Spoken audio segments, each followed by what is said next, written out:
Ay tutulur gülüşünü gördüğü zaman, vefasız gördüğü zaman.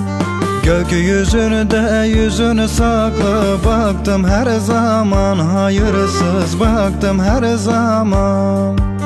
Günü gelir sen de pişman olduğun zaman, yanarsın yanarsın dayanamazsın, yaşayamazsın. Günü gelir sen de pişman olduğun zaman, yanarsın yanarsın dayanamazsın, yaşayamazsın.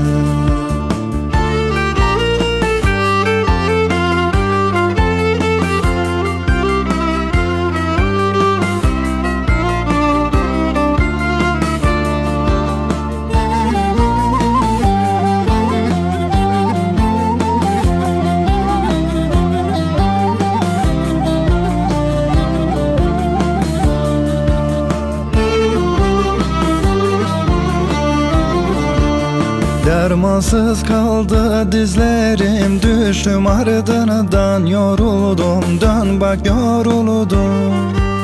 Pencerenin kenarında gözlerim hep yollarında, hep bir umutla. Hasretinle sol yanımda, hayalinle hep karşımda. Kavuşuruz elbet bir gün Vuslat dağında. Hasretinle sol yanımda, hayalinle hep karşımda. Kavuşuruz elbet bir gün Vuslat dağında.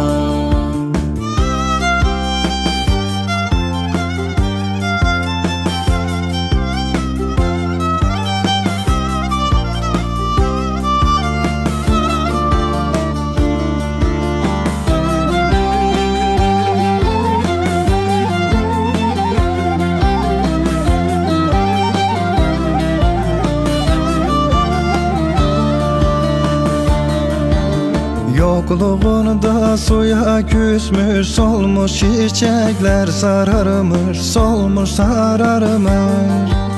Bahar gelmez şu kentime, hep kış mevsimler ayazıdır, hep kış mevsimler.